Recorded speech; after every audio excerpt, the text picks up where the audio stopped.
Portugal is an exciting and vibrant country, and this small Western European nation definitely has a storied past. People have inhabited this area since the 6th century BC and maybe even more. All the history that has taken place between then and now packs quite a punch. So let's take a closer look. Obviously, like everywhere else in Europe it seems, the Romans occupied the area first. But sometime after their demise in the 5th century, the Moors invaded.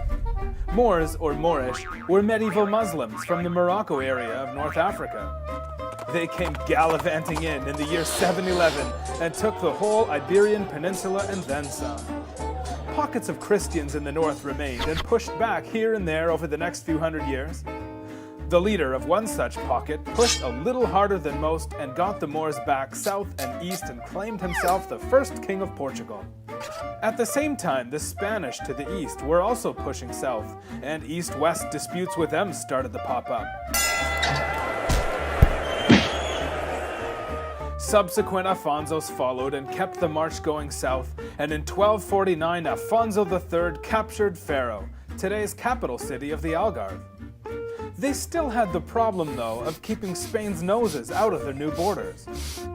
Portugal made friends with England, and Spain backed out. The new allies signed the Treaty of Windsor, which is still in effect today and utilized as recently as the Second World War.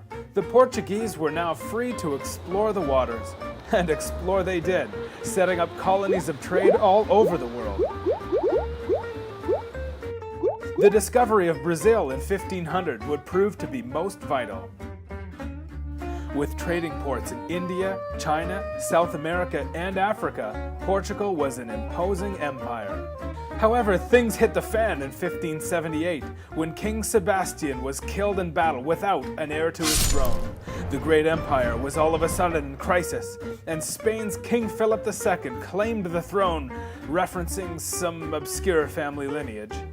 There was some opposition to this, so an impatient Philip took advantage in Portugal's time of weakness and invaded in 1580.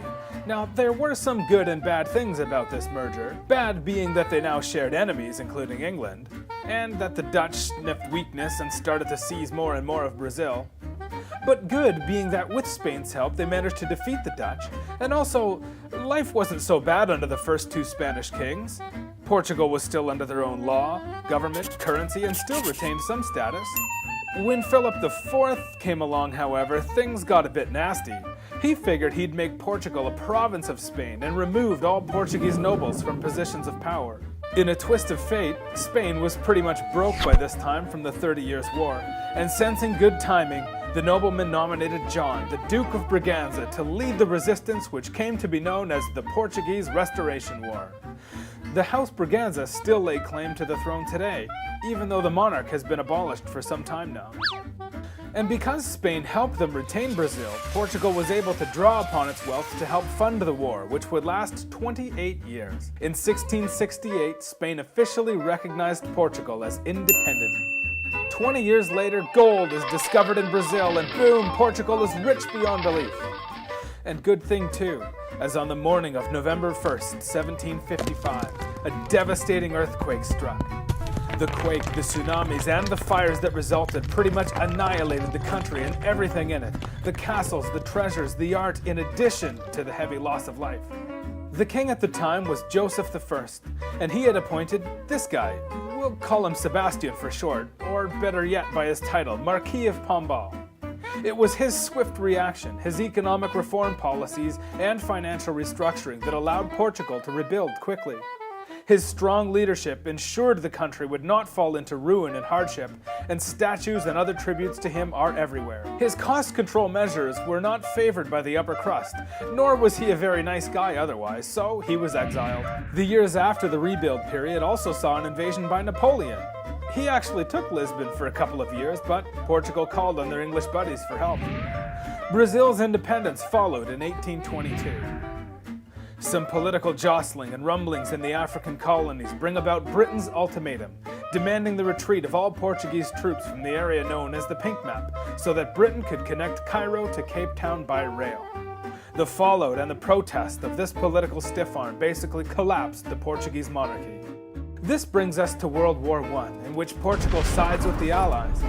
But post-war turmoil and unrest lead to a coup in May of 1926, which gave power to the military and eventually saw the rise of Antonio Salazar, and he took Portugal into a tough period of dictatorship, oppression, and media censorship. He also led the country through the Second World War, in which Portugal was technically neutral, but did supply troops under the British flag, but also conducted trade with both sides. In the late 1960s, Salazar was forced to retire due to a bathtub brain hemorrhage and turned the reins over to a slightly less radical successor. In 1974, the peaceful Carnation Revolution removed the radicals from power without a single gunshot.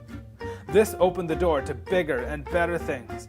But it was really January the 1st, 1986, when Portugal joined the economic community, now known as the EU, that things really started to turn around. Funds were made available to build roads, schools, medical facilities, and allowed for foreign investment. This is what really led to the Portugal we are able to visit and enjoy today. So there you have it, a brief history of Portugal. Thanks for watching.